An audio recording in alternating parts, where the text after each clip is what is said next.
आज शनिवार का दिन है, जिस दिन अपन इस दरिद्रता से मिलने के लिए पीपल के पेड़ के नीचे आए हैं। हिंदू धर्म में ये दिन पीपल के वृक्ष के लिए पूजनीय होगा। जो भी शनिवार के दिन पीपल के वृक्ष की पूजन करेगा, दूध चढ़ाएगा या मिष्ठान का भोग लगाएगा, लक्ष्मी और नारायण उसके घर में प्रवेश कर जाएगा।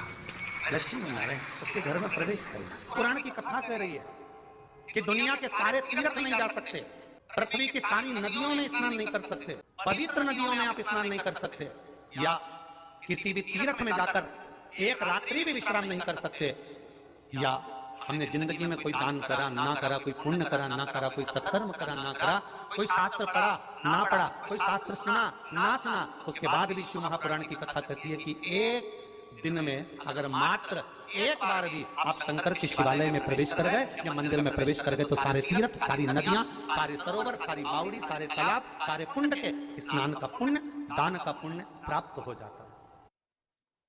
स्नान का पुण्य, दान का पुण्य प्राप्त हो जाता है केवल शिव तत्व को प्राप्त कर लेने। शिव महापुराण की कथा कह रही है कि घर में जो दिया होता है वो दीपक भी कोई साधारण नहीं होता, उस दीपक की महत्वता है और दीपक का भी वर्णन है। महाराज एक बात और बहुत अच्छे से सुनिए, शायद आपकी जिंदगी को सवार हो, शायद आपके जीवन को सवार हो। मेरी जीजियों, मेरे जीजाओं, मेरी बेटियों, बेटाओं, कभी मौका लगे शंकर भगवान के शिवलिंग के पास में आप बैठे हैं। यहां तक शास्त्र कहता है कि घर में अगर किसी को बहुत तेज बुखार आ गया, बहुत तेज बुखार, और बच्चा उस बुखार में तप रहा है, बहुत तप रहा है, महाराज तुम जिस दिए में भगवान की आरती उतारते हो, जिस दिए से तुम भगवान की पूजन करते हो, कभी मौका लगे और आप पूजन करने के लिए गए, कभी पूजन करने के लिए, और आपको शंकर भगवान के शिवलिंग के पास में या शंकर भगवान के शिवलिंग के ऊपर कनेर का अगर पीला फूल देखा है ना आप लोगों ने, अरे बोलो तो जमके, देखा है?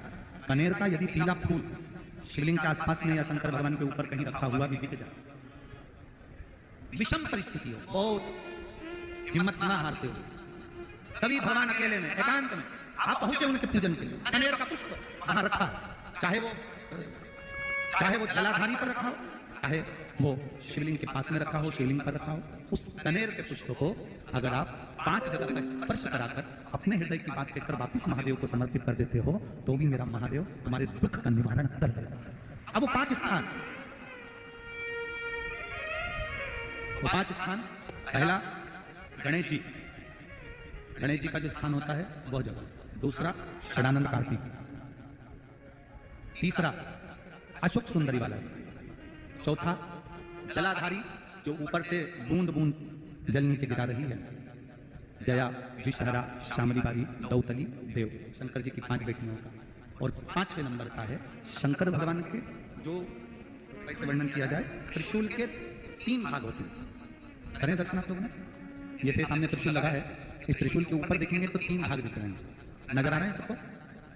त्रिशूल का जो 3 भाग होता है, उस 3 भाग का जहां ज्वाइन होता है, जहां मिलता है, एक जगह पर देखो तीनों भाग एक जगह पर मिले हुए, 3 भाग का जहां मिलन होता है, 5वां स्थान, ये 5वां स्थान, यहां पर स्पर्श कराकर शिवलिंग पर अपनी कामना कर श्री शिवाय नमस्तुभ्यम कहकर बाबा से अपने मन की बात कहकर जो समर्पित कर देता है, हम 3 महीना भी नहीं कहेंगे, हम तो कहेंगे अगर ज्यादा दुख है 3 दिन इंतजार करना, मेरा बाबा उस दुख को मिटाएगा।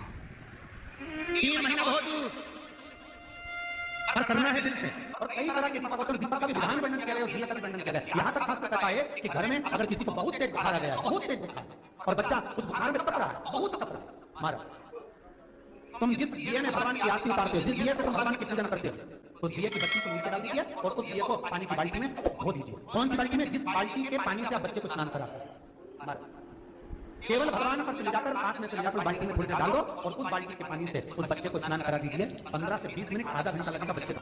बड़ी बेचैन दिख रही हो तुम, क्या बात है? पार्वती जी कहती है, देवव्रत, काश्मीर प्रदेश का एक भक्त देवव्रत बेलपत्री के वृक्ष के नीचे बैठकर आपका मंत्र जाप कर रहा। मैं आपको जगाना नहीं चाहती थी, पर बेलपत्री के वृक्ष के नीचे लक्ष्मी झाड़ू लगाती है, सरस्वती वीणा बजाती है, इंद्राणी उस बेलपत्री के वृक्ष के नीचे जल का सिंचन करती है, 33 कोटि देवी देवता उस बेलपत्री के वृक्ष की जड़ में विराजमान होते हैं। इसलिए देवव्रत एक बार पंचाक्षर मंत्र बोलता है तो वो 33 करोड़ बार गिना जाता है। ऐसा बेलपत्री का वृक्ष होता है। बेलपत्री के वृक्ष के नीचे एक बार अगर भगवान का नाम लिया जाता है तो वो 33 करोड़ बार, 33 कोटि बार गिना जाता है। एक मंत्र केवल नमः शिवाय ओम नमः शिवाय, नमः शिवाय ओम नमः शिवाय, इतना सुंदर लिखा है। फिर वही बात आ गई पहले कथा में कहा, अपने लिए अच्छा वाला घी छाट के लाना, अच्छी कंपनी का लाना, और जब यज्ञ करने बैठे, पूजन करने बैठे, हवन करने बैठे, भगवान का तुम पाठ पूजन करवाइए, पूजा वाले दुकान पे बोलना कि पूजा का भी चाहिए। तो वो पूजा का सामान बेचने वाला भी चतुर था, उसने पूजा का ही दिया। मैंने पूछा भैया ये घी कितने का? तो 80 रुपए का। तो 80 रुपए का आधा किलो, तो पूजा का है।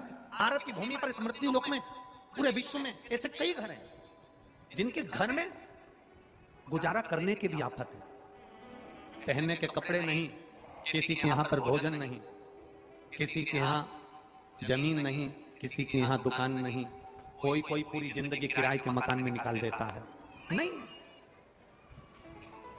मेरा एक निवेदन है, इस कथा को जितने छत्रपति संभाजी नगर के श्रोता भाई बहन श्रवण कर रहे हैं उनसे निवेदन करूंगा, आप हाथ का ठेला लगा रहे हो, सब्जी का ठेला लगा रहे हो, फल का ठेला लगा रहे हो, धक्के की जिंदगी जी रहे हो, दरवाजे पर बैठे हो, कहीं ना कहीं तुम दास भाव की जिंदगी जी रहे हो, तकलीफ में जिंदगी जी रहे हो, बहुत दुख की जिंदगी जी रहे हो, बहुत कष्ट की जिंदगी जी रहे हो, उनसे केवल निवेदन करूंगा, 3 महीने 2 जगह पर जल चढ़ाना प्रारंभ कर दीजिए। केवल 3 महीने, एक शंकर भगवान के शिवलिंग पर, दूसरा बेलपत्री के पेड़ के नीचे। 2 जगह पर जल चढ़ाना 3 महीने लगातार चालू कर दो, बाबा तुम्हारा हाथ पकड़कर तुम्हें उन्नति की सीढ़ी पर चढ़ा देगा। हमें कोई चमत्कार करना नहीं आता, और ना हम कोई तंत्र विद्या या मंत्र विद्या जानते हैं, ना हमारे पास में बेल है, ना हमारे पास में भभूति है, हमारे पास में तो केवल शिव का नाम है। आप श्री शिवाय नमस्तुभ्यं बोलो, ओम नमः शिवाय बोलो, नमः शिवाय बोलो, चाहे महामृत्युंजय मंत्र बोलो, उसका स्मरण करते करते भगवान शंकर के शिवलिंग पर जल, और उसी पात्र में जो जल तुमने शंकर जी को चढ़ाया उसमें से बचा हुआ थोड़ा सा जल बेलपत्री के पेड़ के नीचे चढ़ाना प्रारंभ कर दो। अलग से बेलपत्री के पेड़ के नीचे चढ़ाने के लिए अलग से लोटा भर के जल जरूरत नहीं पड़ेगी। जो तुमने शिव जी को जल चढ़ाया,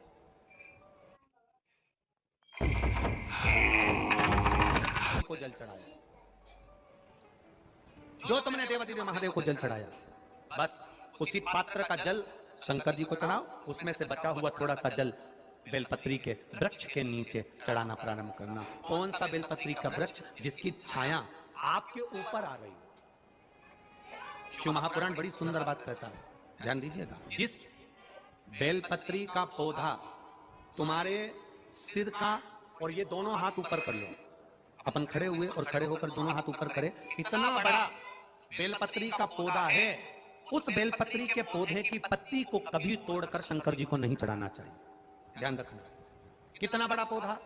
आप खड़े हो जाओ और खड़े होने के बाद आपका हाथ ऊंचा कर लेना, इतना बड़ा पौधा है, उस पौधे की पत्ती बेलपत्री को तोड़कर शंकर भगवान को कभी नहीं चढ़ाना। शंकर भगवान को उस बेलपत्री को, उस वृक्ष की पत्ती को तोड़ना चाहिए जो वृक्ष तुम्हारे हाथ से थोड़ा सा ऊंचा हो, जिसके लिए तुम्हें हाथ और ऊंचा करना पड़ रहा हो। जैसे एक बच्चा अपनी माँ की गोद में बैठने के लिए दोनों हाथों से उचकता है, आवाज लगाता है, उचकता है, आवाज लगाता है, हाथ ऊपर करता है, तो माँ उस बच्चे को गोदी में ले लेती है। उसी तरह उस बेलपत्री के वृक्ष की पत्ती तोड़ना चाहिए जिसने थोड़ी उन्नति कर ली हो, जो थोड़ा ऊंचा हो गया हो, तुम उसको पाने का प्रयास करो तो भगवान भी तुम्हें अपनी गोदी में ले ले। ऐसे वृक्ष की पत्ती तोड़। अब तुम छोटा सा पौधा, बिल्कुल जरा सा पौधा, उसी की पत्ती तोड़कर महादेव को चढ़ाओगे, ये श्रेष्ठता नहीं।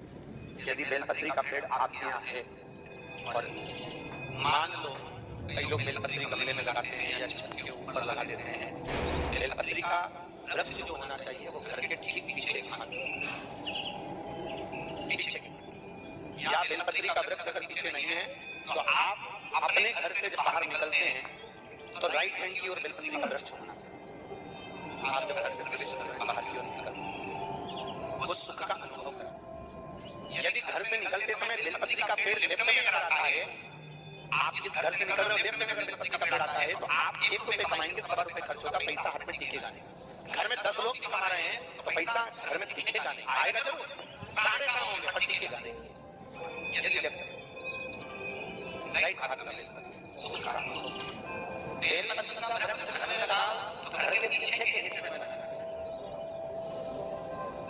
और ऐसी लगाने का जहां पर बेलपत्र में गंदा पानी जाए या कोई गंदी वस्तु उसके नीचे पड़े। 33 करोड़ देवी देवता बेलपत्री के पेड़ के नीचे सोमवार के दिन, कोई रविवार के दिन, कोई मंगलवार, कोई बुधवार, कोई गुरुवार, कोई शुक्रवार, कोई शनिवार के दिन बेलपत्री के नीचे आकर 33 करोड़ देवी देवताओं तप करते हैं, साधना करते हैं। बेलपत्री के पेड़ का बड़ा प्रमाण है। एक बेलपत्री ऐसी होती है जो कि शंकर पर अगर चढ़ी हुई है तो वापस उतार कर धोकर के शिव को चढ़ा सकते हैं। किसी व्यक्ति से कोई काम करवाना, वो काम नहीं कर रहा, कोई फाइल आगे नहीं बढ़ रही है, कोई कार्य अटक रहा है, या फिर कहीं रुपया पैसा अटक गया हो, नहीं निकल रहा हो, तो एक जल के पात्र में जल भरकर 5 बेलपत्री शिव जी को समर्पित कर कुंदकेश्वर महादेव का नाम लेकर एक सफेद पुष्प बेलपत्री के ऊपर जो शिव जी को चढ़ाई है उस पर समर्पित कर जल जो लेकर गए हो, अपनी उस कामना को कर कि मेरा ये कार्य अटक रहा है, ये कार्य नहीं हो रहा, कुंदकेश्वर महादेव का नाम लेकर धीरे धीरे जल की धार चढ़ाई है। और एक बात हमेशा याद रखना, फिर निवेदन कर रहे हैं, अच्छे से समझ लेना, शंकर जी पर जब जल चढ़ता है, शिव जी का जब अभिषेक होता है, शंकर जी पर जब जल चढ़ाया जाता है, दूध चढ़ाओ, जल चढ़ाओ, कुछ भी चढ़ाओ, पर एक बात का स्मरण अपने जीवन में होना कि इतने ऊपर से मत चढ़ाना कि जल चढ़े और छींटे आपके ऊपर। बहुत ध्यान दीजिएगा। हाँ, तो यहाँ तक वर्णन करा गया है कि शंकर जी का जल चढ़ा हुआ जहां से बहकर जाता है ना, उसको लांगा तक नहीं जाता। यहाँ लांगते हैं क्या? नहीं ना, परिक्रमा भी करेंगे वहीं से लौट कर वापिस इधर करेंगे। शिव जी का जहां से जल बहकर जा रहा हो, चढ़ा हुआ जल जहां से बहकर जा रहा हो, उसको लांगा तक नहीं जाता। और कई लोग बड़े बड़े आनंद में शंकर जी इतनी ऊपर से जल चढ़ाएंगे, वो छींटे पूरे अपने ऊपर आना चाहिए, शरीर पर आना चाहिए। नहीं, उसका दोष है हमारा, उसका दोष है। आप भगवान को अगर जल चढ़ाओ, दूध चढ़ाओ, तो मान लो अगर जैसे एक सरल भाषा में समझ लो और अच्छे से कि जैसे ये शिवलिंग है शंकर जी का, ये शिवलिंग है, और आप जल चढ़ा रहे हो तो इतनी ऊपर से छोड़ोगे तो पानी का छींटा तो अपने ऊपर आएगा, पर वही जल, वही दूध, वही सामग्री आप शिवलिंग से थोड़ी सी दूरी बनाकर अगर आप समर्पित करेंगे तो बाबा उसको स्वीकार भी करता है और आनंद की अनुभूति भी होती है, कार्य में सिद्धता भी आती है, कार्य में उसकी सिद्धता।